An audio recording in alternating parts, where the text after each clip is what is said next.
ડરામણી આગાહી. આજે સાંજના આછા-પાતળા સામાન્ય વાદળો જોવા મળી શકે છે. જેમ કે જેમ 18-19 તારીખ નજીક આવતી જશે તેમ તેમ વધુ ઘાટા વાદળો જોવા મળી શકે છે.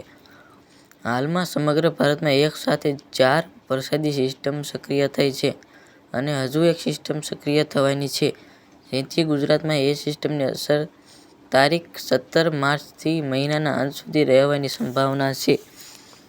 એની સૌથી વધુ અસર આગામી તારીખ 18-19 રહેવાની સંભાવના છે. ત્યારબાદ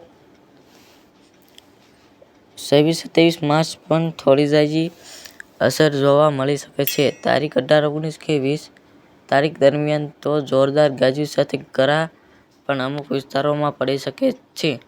સાથે કદાચ પવનનું જોર પણ રહે એવી સંભાવના છે. તો ખેતીવાડીમાં ખાસ તકેદારી રાખવી.